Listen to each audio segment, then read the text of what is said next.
also maybe the 6 too sometimes. Usually like the 6 note. So in this other scale that's used in a lot of rap shit is.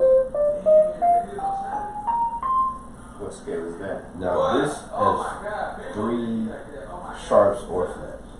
However you want it. Which is the 6 note, the 7 note, and the 3rd note. So these are notes that are being changed. These are what really changed it. So these, all the other notes though are the same. So, so these are all the same as, these are all the same except instead of it being, instead of, this, so, like even like if you think about Soulja Boy,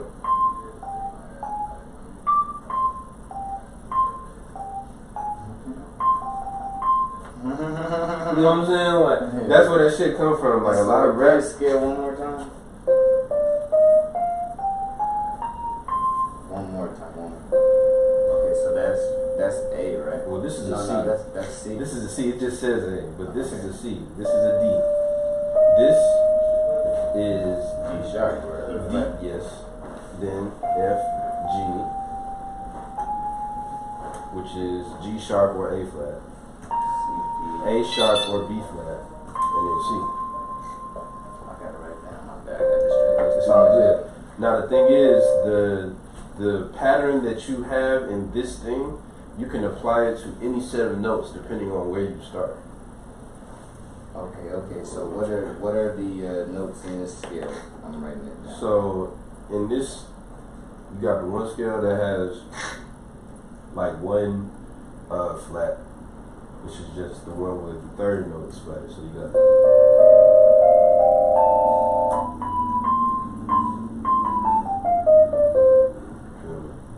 Now they have names for these, but I forget the actual names. Like they got names that are called the harmonic minor, the mixolydian, like all these. Well, I was trying to get the notes. Yeah, that's what I'm saying.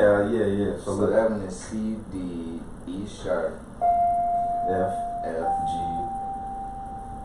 A, and B, C. So in this one, you're only changing one note.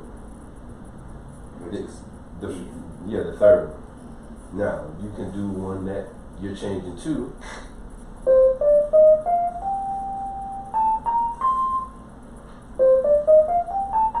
Now in this one, the last note, the 7th note, is changed, and the 3rd note is changed.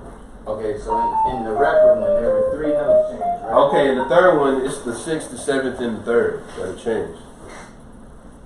You said what? In the 7th, in the what you call it, in the shit, the one you was at, that you're talking about, that we was talking about, the one that's in a lot of rap, it's 3 notes that are sharped or flatted, which is the 3rd one, the 6th one, and the 7th one. And the notes, C, D, E flat, F, G, A flat, B flat, and C. But the real thing is the distance between these notes that are being changed. So this pattern I can apply to literally anything. So I can start right here and I can say,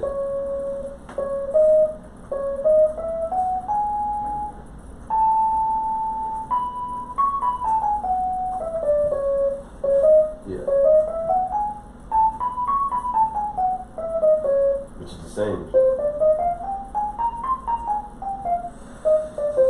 So it's always C, D, E, F, G, A, B, C. It's just about the notes that you deviate. Well, no, it's just the ones that you start on. You know what I'm saying? It's not that it's always C. It's C, D. I mean, no, it's just always this pattern. The pattern of basically being 1 half step.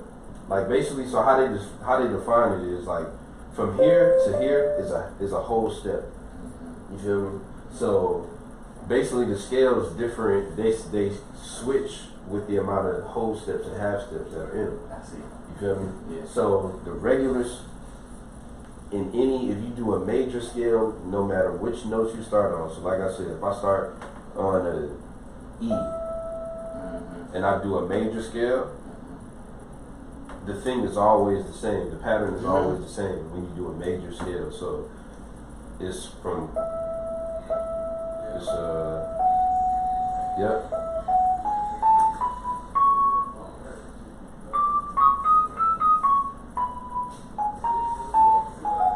Okay, yeah. Same. You know what I mean? It's the same thing, but it's one. So half step.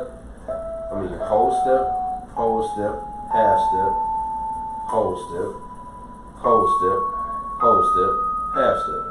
So really, in every major scale, there's always 2 half steps, and the rest are all whole steps.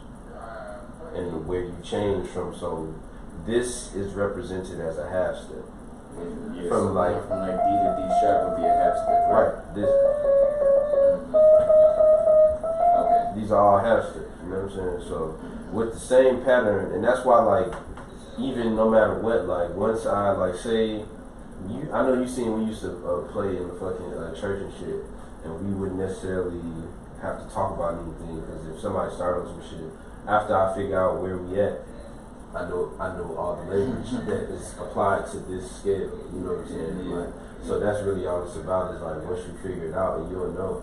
You know what I'm saying? Like what it is. Basically, it's also too is just familiarizing yourself with it.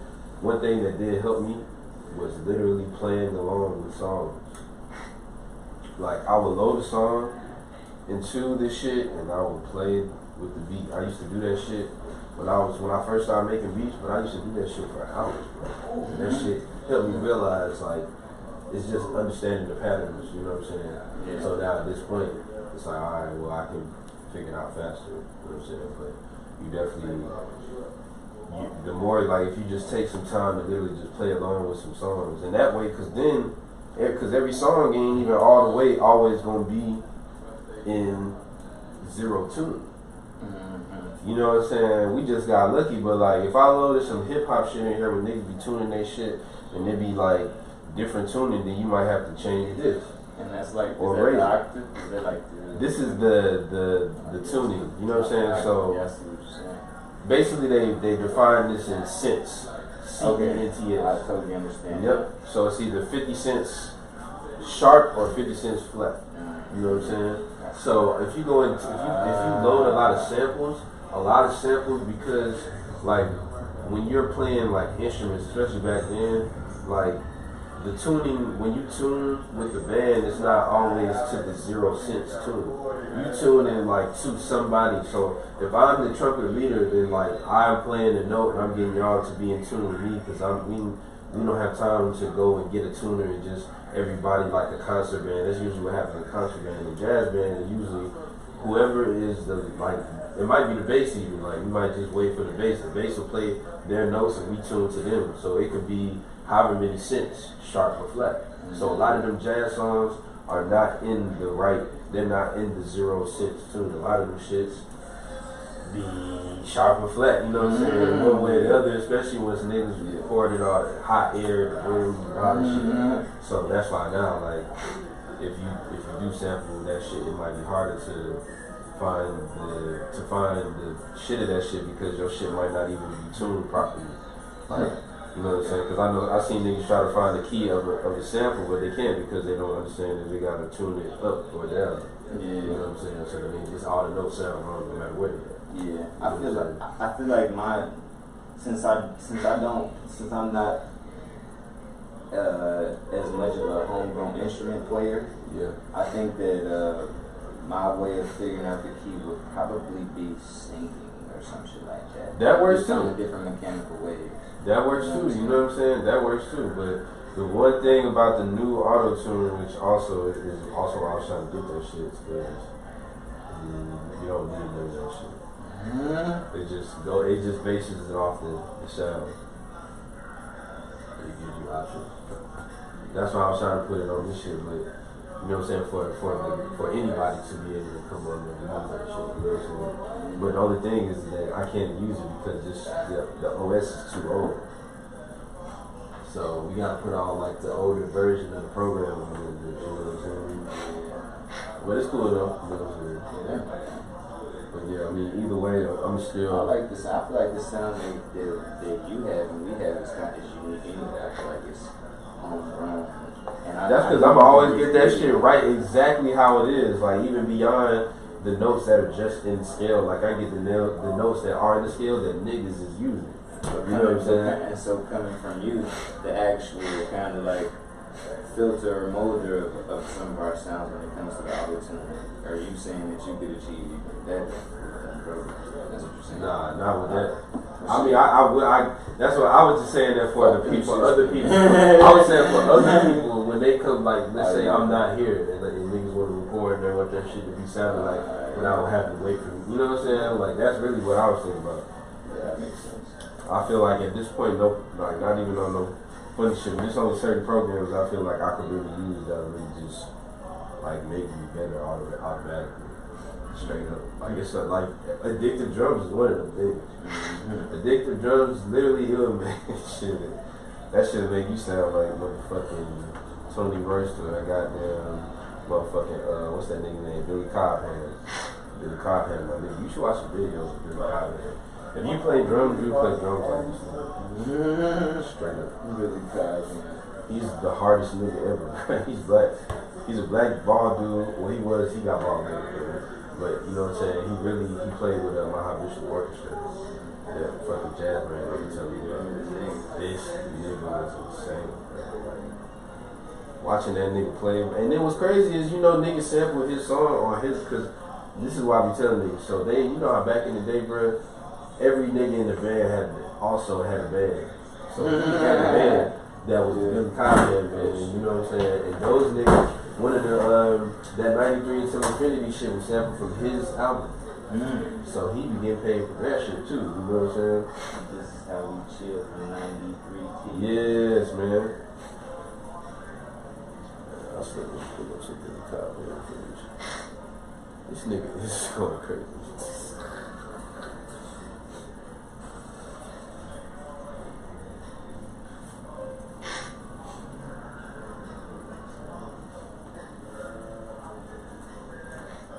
Oh yeah, keep that beat playing. I got you.